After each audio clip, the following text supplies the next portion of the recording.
For today's video is swatch natin tong bago ko na naman binili from Kiko Milano, yung Unlimited Double Touch. And nagkaroon ako ng isa pang video dito na nag-swatch ako ng mga Kiko Milano UDT. And super love ko to kasi talagang long lasting ito. Try nyo tingnan yung isa kong video. Ang gaganda kasi ng shade na nakakuha ko. So, ito yung base color niya, tapos ito yung pang gloss niya. Actually, kahit ito lang ilagay nyo, transfer proof pa rin siya. And also long lasting. So, pag ito yung gamit ko, tagang ang tagal kahit kumain ako, nag-zumba ako, ganyan, uminom ng tubig. Hindi talaga siya agad nawawala sa lips ko. Nakita ko kasi may bago na naman silang shades. So, ayan, 133, a gift for me. Swatch ko sa inyo. First time ko lang din to magagamit, itong shade na to. So, ayan siya. Yun. Ang ganda ng kulay, Meron siyang hint ng pagka-coral. And then, nakita ko may red pigment din siya. So, tatry na natin siya sa ating lip. Ayan. Di ba? Napaka-pigmented niya. Pwedeng iganyan mo na siya, blend mo na lang. O, diba? Ang ganda ng kulay. Like, pwede ko itong ipangrampa sa labas. Kasi minsan, pag sobrang bold naman, medyo natatakot ako. Pero minsan, hindi kasi bagay sa akin yung super dark. Pero this one, ganda. 1T3, a gift for me. Ayan siya. Ganito naman siya pag nilagyan natin siya ng gloss. Ayan. Ang ganda ng shade, guys. Diba? Perfect for everyday pa din. Ganda. Ang healthy pati ng lips kasi nga, ang ganda ng pagkakagloss niya.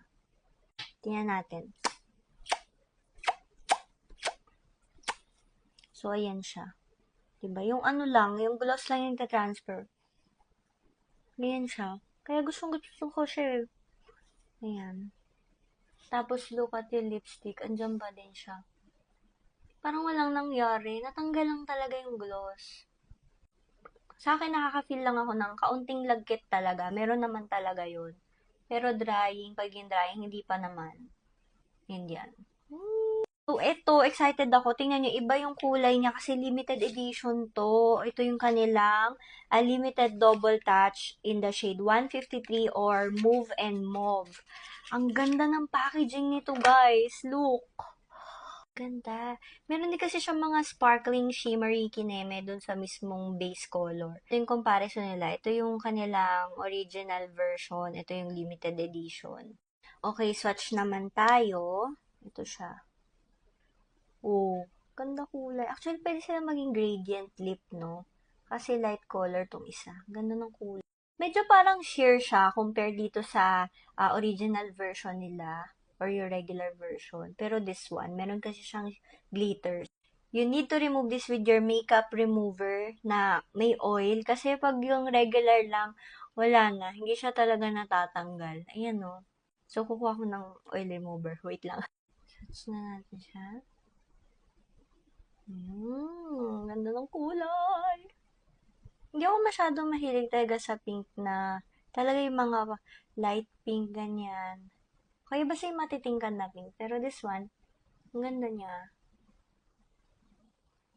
Diba more on ko, kagawa nga ng hair ko, parang more on medyo coral, peachy tone. So, ito, medyo mas manipis siya yung consistency niya kaysa dun sa original version. But I think merong shade yung original version or yung regular version na din, na manipis lang din yung kanyang formula. Pero natakpan naman niya yung dark lining sa lips ko. Kita niyo na ba yung glitters? Nag-set na kasi siya. Kaya yan, makikita niyo na. Oh, di ba? Ang ganda. Hindi ko mapakita sa inyo dito sa ating camera. Ayan, kita niyo ba yung glitters? Pero sa personal, kitang-kita siya. Ang ganda niya, hindi siya mukhang neon sa akin. Okay siya sa aking skin tone. So, lagyan na natin siya ng gloss. Ayan. Di ba? Ang ganda.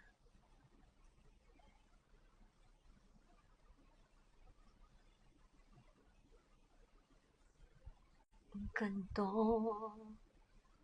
Juicy Lips. Shade 153 Mauve and Mauve. Ito yung kanilang limited edition. Ayan yung shade niya. So, ako, I have neutral undertone with medium skin tone. Ayan. So pretty! if ever magpa-purchase kayo niyan, let me know in the comment section. Pero, ang ganda nito, limited edition. Meron siyang 6 shades, so pwede kayong pumili doon. So, all in all, yung na-purchase ko, masaya ako kasi perfect for everyday siya. Magagamit ko talaga.